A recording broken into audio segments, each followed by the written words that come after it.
Jell-O.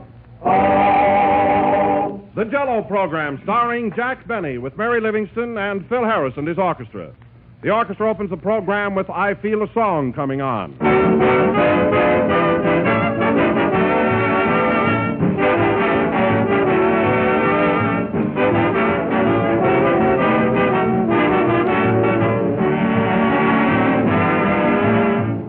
It's in the air around you. It's written in people's faces. It's anywhere and everywhere. The wonderful excitement that comes with Christmas week.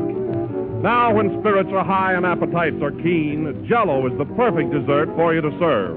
For Jell-O's festive, shining colors, its delicious fresh fruit flavor are right in keeping with the gaiety of the season. So let Jell-O help you celebrate your holidays. Serve it in any one of its 6 delicious flavors. Flavors unusually rich because they come from fresh, ripe fruit. But just remember that there is only one Jell-O, and only Jell-O brings you that extra rich fruit flavor. So make no mistake. Insist on the real thing. Insist on genuine Jell-O.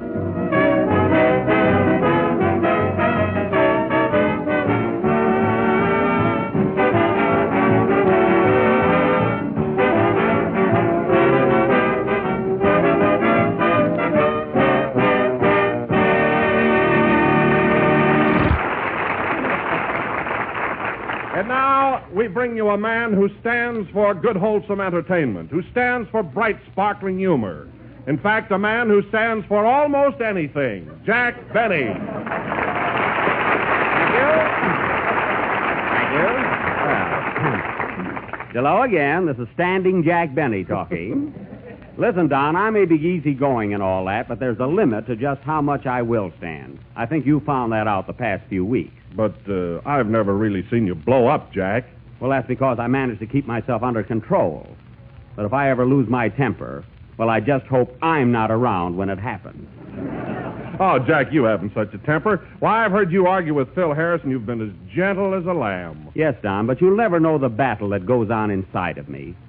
How I have to fight to hold myself back. Well, that's generally a nice, safe quarrel. Yes. Jack, I don't want to interfere, but I do think that since Christmas is so near that you and Phil ought to make up. No, Don. The wound is too deep. You see, you only know me on the surface, but there are really 2 Jack Bennys. There's the patient, amiable, fun-loving fellow you see around the studio. And then there's that other me.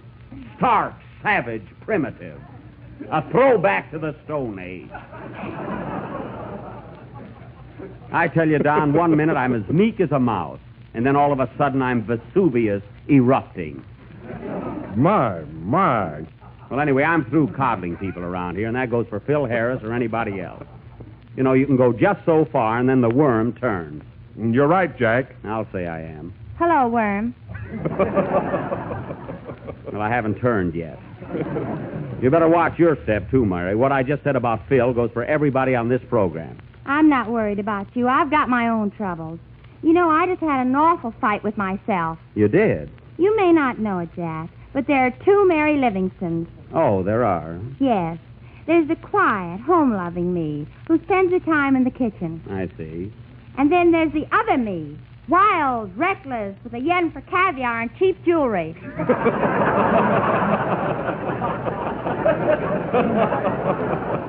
Oh, so you've got a dual personality, too? Have I? I'm a regular Dr. Jekyll and Mrs. Hyde. Well, say, Don, did Phil get here yet? Oh, yes, Jack. He's right on time tonight. He must have read my thoughts last week. Believe me, it's good to put your foot down once in a while. Hello, Mary. Hello, Jack. Hello, Kenny. Say, what kind of a hello was that? That was my other self talking. Hey, Don, look who's got another self. Oh, yeah? I've got 2 me's, too. Oh, you have, huh? Sure. There's one me that you all know around the studio, good-natured, dumb, and unconscious. Oh. And then there's the real me, smart, bright, and witty. Why don't you bring him around sometime? Oh, Mary, leave him alone. That guy don't know enough to come in out of the rain. He does, too. Come in where? Forget it, Kenny. It doesn't rain in California anyway. It doesn't? No. Then what keeps falling out of the sky? Orange juice? Well, maybe the weather has a dual personality, too. You know, there are two sides to everything and everyone. Don't you think so, Don? Positively. And now that you brought it up, you know, Jack, you may not believe this, but there are really two Don Wilsons. Oh, I can see that, Don. But a little dieting will take care of that, you know. Oh, you're laughing at my expanse. No. I'm serious. But all kidding aside, I too have another self. Oh. There's the quiet, retiring me who just says, Jell-O is the fastest-selling gelatin dessert in the world, and every day millions of people eat it. I see. And then there's that other me that says the Jell-O has 6 delicious flavors: strawberry, raspberry, cherry, orange, lemon, and lime. Why, Don, you frightened me. Oh, Quit, playboy. Don, go back to your other sweet self.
You Can Tell She Comes from Dixie, conducted by Phil Harris, who also has a dual personality.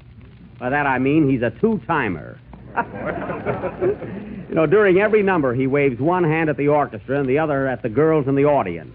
And it's got to stop. All right, I'll quit waving at the orchestra. Well, at least that'll help the music. Or you've even poisoned the boys in the band against me. I have not. You haven't? Then why don't they laugh at my jokes? Why don't you say something funny? I don't want to establish a precedent around here, that's why. That's awfully good. Laugh at him, boys. Well, at least they were together. That's more than I can say about their music. Zowie! What happened? Jack thought he said something funny. It's a fine bunch I'm associated with. What's the matter with you, Jack? Every year you pick a fight with us. Well, what about it? Last year it was just before Christmas, too. Well, I like to do my Christmas scrapping early. Jack, why don't you consider my suggestion and make up with Phil? How about it, Phil? Well, I'm willing if that horseless cowboy is. Yeah? Well, I'm not a horseless cowboy. No, you're a brainless master of ceremonies. Oh, yeah? That means fight in my country. I wish we were there. Gee, a little geography saves Jack a lot of trouble. Yeah. There'd be a lot of trouble right now if it wasn't that Kenny has to sing his songs. I can wait, Jack. You'll sing when you're supposed to, not when you're ready. Oh, this thing's getting worse and worse. Come on, Jack. Now make up with Phil. What do you say? No, Don. I realize this is the time of year when we must forgive and forget.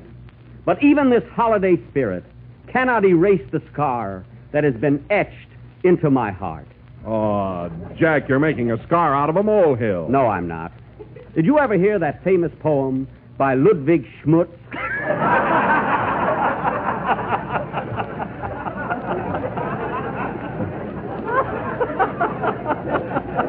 Changed authors That tonight. poem called Bear It With a Grin? No. Well, it goes something like this. When your soul is torn asunder by some fellow's thoughtless blunder, and your trouble deep down under, bear it with a grin. When he makes your life so dreary, and your eyes with tears are bleary, and you're oh so gosh darn weary, ha ha, bear it with a grin. Manny. So if your false friend should forsake you, and a fool he tries to make you, point at him and say, you snake you, and... Say it with a groan. Thank you. Well, I guess you know how I feel about it now, Don. Sing, Kenny. And my poems are supposed to be bad.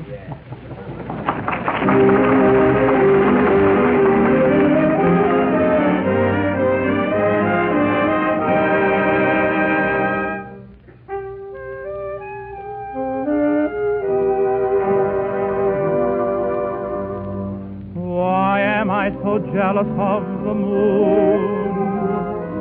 Jealous of a summer night in June. Why can they remain beside my darling while I must leave so soon?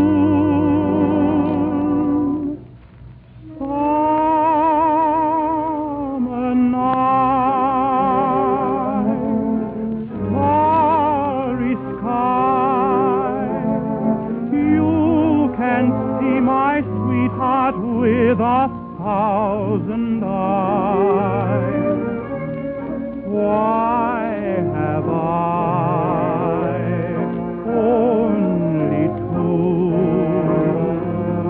to behold 1,000 charms I idolize?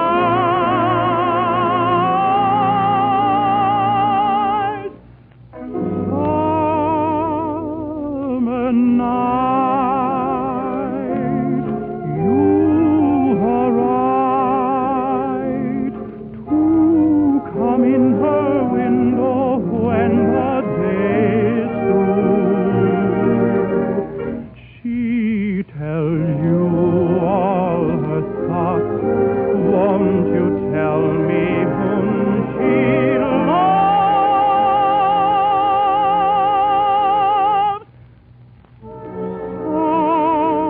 Summer night, oh how I wish I knew. Summer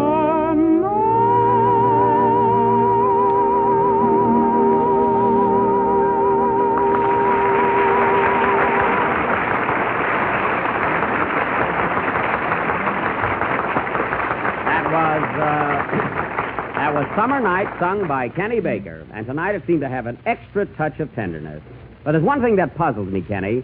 How can you say so many dumb things and yet sing so sweetly? Well, I don't have to think when I sing. Oh. See? I'll bet he's got a record in his mouth. I doubt it. Oh, Jack. Yes, Don. I don't want to interrupt the program, but I may not get to see you again until after Christmas. That's right. Well, to come to the point, Jack, Mary, Kenny, and I got together and bought you a little Christmas present, which I hope you'll like. Well, thanks, Don. And Mary. You too, Kenny. Oh, you're welcome. welcome. Here you are, Jack. Gee, I imagine it's something awfully nice.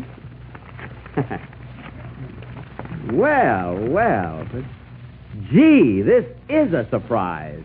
A gold button hook. Uh-huh. Say, that'll come in handy. Of course, I haven't worn button shoes in a long time, but if they ever come back, boy, I'll be all set. Well, I'm glad you like it, Jack. It's a beautiful button hook. And gold, too. Yeah, and there's a toothpick on one end. Oh, there sure is. Well. If teeth ever come back, you'll be all set. Well, thanks, kids. I sure appreciate this. Gee, you must have gone back 20 years to get it. Oh, it wasn't any trouble, Jack. No, I imagine it wasn't. Now, gather around, everybody. It's my turn to play Santa Claus. I got a little surprise for most all of you. Here's a little gift for you, Kenny. A beautiful red silk necktie. Oh, thanks, Jack. Isn't it pretty? Gee. You know, this looks like the same tie I gave you last year. Well, it isn't. It's different. Yeah, it's got spots on it now. Quiet. He can have it cleaned. And, Don, here's a present for you. It's something I know you'll love. What is it? A box of genuine Jell-O. Oh, goody! Yeah, I knew You he'd know, love it. my wife's going to give me a sliced pineapple for Christmas, and they'll go swell together. Oh, they sure will. Oh, Jack, What? where's the present I'm going to exchange? Here, and don't be funny. Change. What is it? What is it? Can't you see? It's an earring. An earring? Yeah. One earring? Where's the other one? Well, there'll be other Christmases, won't there?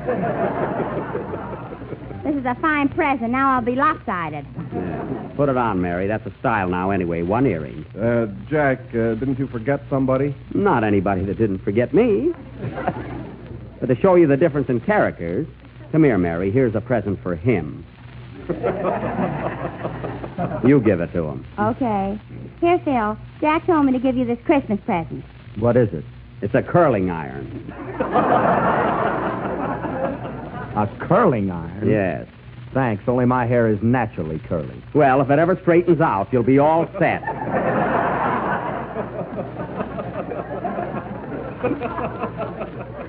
And incidentally, it's time for your next number, so stop grinning at the girls in the audience and play. All right, Simon. Yeah, now wait a minute. I may be exacting, but I'm no Simon Legree. I meant Simple Simon. Oh. Now I'm stumped. Well, go ahead and play a number, smarty pants. Say, Mary, how do you like that earring I gave you? Fine. My ear's turning green already. Some Christmas spirit around here. Some present, too. Yeah.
Mutiny in the Brass Section, played by Curly Harris, the kink of jazz. And incidentally, folks, not that I care, but evidently Mr. Harris has never heard that it's better to give than to receive. Imagine a guy not reciprocating after you've given him a swell curling iron. Well, it isn't even electric. I suppose you like Benjamin Franklin to autograph it. What a guy. And now, folks, this being our last program before Christmas. That's me, Brooksy. Oh, well, come in. Hello, Dick Barney. Hello, Patsy. Hey, it's good to see you again. How'd you happen to drop in? Well, it's the holiday season, and I'm bringing Yuletime greetings. Well, thanks. What are you doing these days, Patsy? Can you read Hengel? English. Of course I can read English. Then here's my card. Pat C. Flick. Suit, clothes, and Merry Christmas. So you're in the clothing business now, huh? Yes, sir. And, Dick, to start a ball rolling, I brought you a Christmas present. Well, that's very nice of you, Patsy, but you didn't have to do it. Don't mention it, cutie. I'm sentimental. Oh, look at this, a brand new suit. Is it really a present for me? It's not from Arlene Dietrich. Well, it sure is a nice gesture. Hey, wait a minute. There's only the pants and vest here. Where's the coat? That'll cost you $75. I see. Well, I don't need a new suit. You don't need a suit. Look at that coat you're wearing. What's wrong with it? Potatoes I wouldn't put in that bag. Oh, you wouldn't, eh? And look at the cheap material. You call this a packet? See? Hey, wait a minute. Hold on there. What are you doing to Jack? Don't interrupt the sale. Say, you've got a lot of nerve. And look at this sleeve. Now, is that a coat I asked you? Not now, it isn't. No. And look at those pants. Shall I leave the room, Jack? No, this has gone far enough. Here, take back your pants and vest and get out of here. Ah, that chiseler. You give a guy a present and you don't even reciprocate. Well, goodbye and Happy New Year. Who needs it? Hey!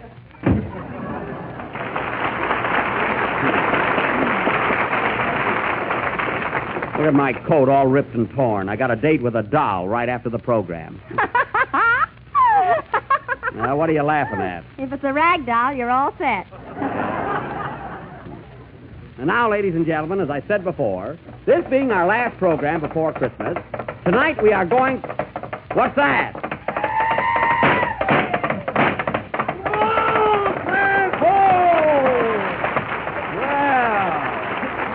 Hello, Buck.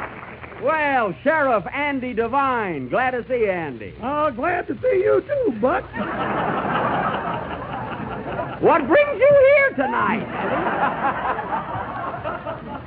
Well, ain't you and me going out looking for Cactus Face Elmer, the outlaw?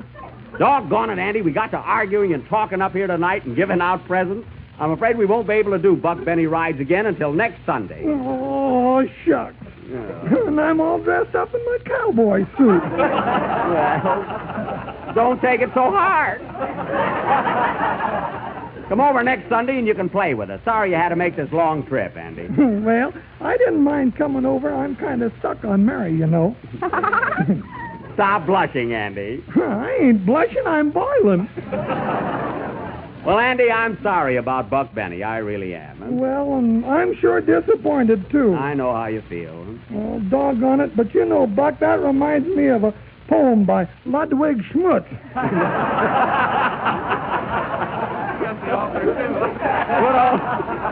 Good old Schmutzy. Yeah, good old Schmutzy. By Ludwig, huh? Yes, sir, and it goes something like this. When you're just a buckaroo and Buck Benny you cannot do, don't feel bad and don't feel blue. Just bear it with a grin. Ah, those are real sentiments, Andy. Ludwig sure went to town on that one, huh? Well, so long, Buck. See you next week. So long, Andy. So long.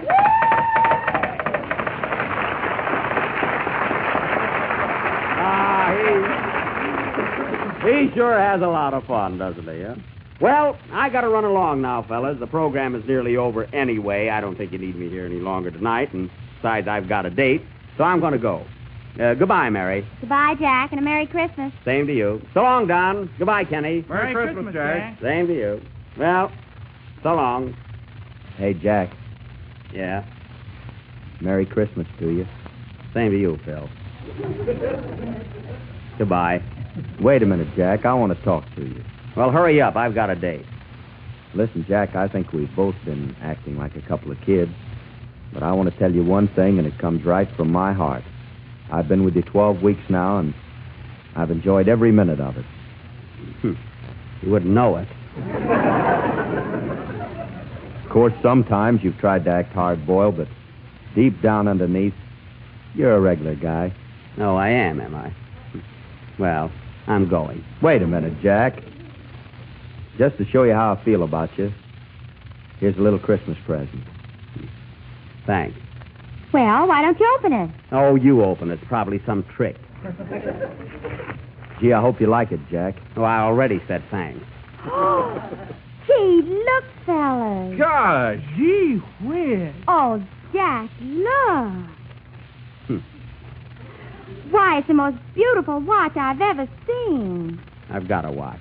And look at that platinum case and diamonds all around it. I thought so. If I wear that, somebody will hold me up and hit me over the head. Oh, gee, it's beautiful, Phil. Oh, it certainly is. Oh, Jack, that's really something. See, it is pretty, isn't it? Gee, platinum and diamonds all around it. Gee, thanks, Phil. You're welcome, Jack.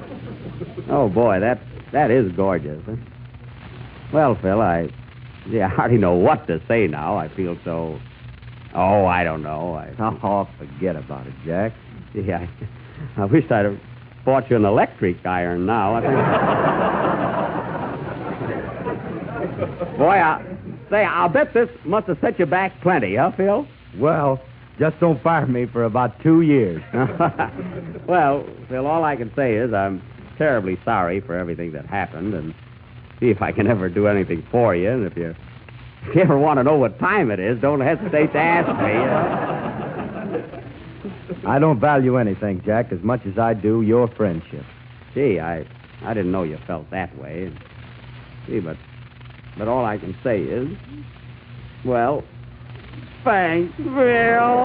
Oh, you're welcome, Jack. Merry Christmas. Come on, fellas, come on, pull yourselves together.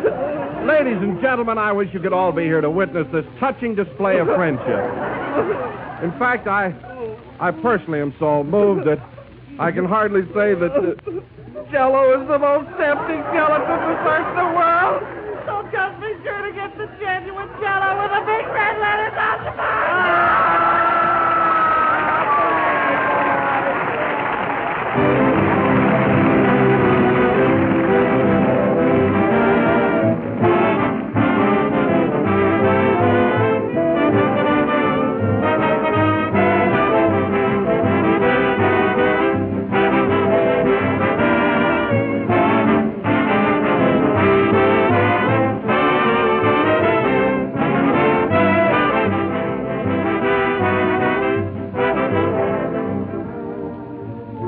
Is there a Santa Claus? You bet your life there is, and you'll be more certain of it than ever once you taste Jell-O chocolate pudding.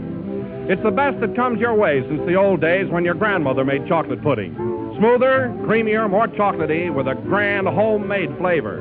That's Jell-O chocolate pudding. And it's amazingly easy and inexpensive to make. Here's all you do. Mix the contents of one package with some milk in the top of your cup of cool, and this delicious pudding is all ready to be served in your sherbet glasses. And if you want to give it an extra special Christmas touch, add some raisins or toasted nuts or both. You'll get 6 luscious servings from each package of Jell-O chocolate pudding, which sells for the same low price as Jell-O. Ask your grocer about it tomorrow. If he hasn't put it in stock yet, be sure he orders it for you. Remember the name, Jell-O chocolate pudding.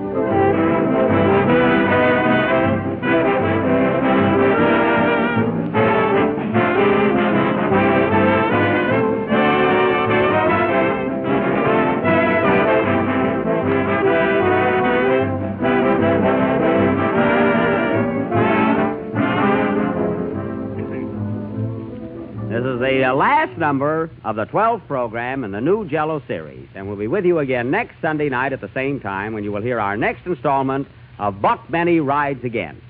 Well, fellas, I was going out on a party tonight, but I'd much rather be with a gang. Come on, let's all go out and make whoopee. Okay. How about you, Phil? Thanks, Jack, but I've already got a date tonight. Oh, bring her along, and if she's got a girlfriend, bring her along for me. She has, Jack, but her girlfriend isn't very pretty. Oh, I don't care. Filthy, as long as I'm with you. And Phil don't care as long as he's with a girl. Good night, folks, and Merry Christmas. Jell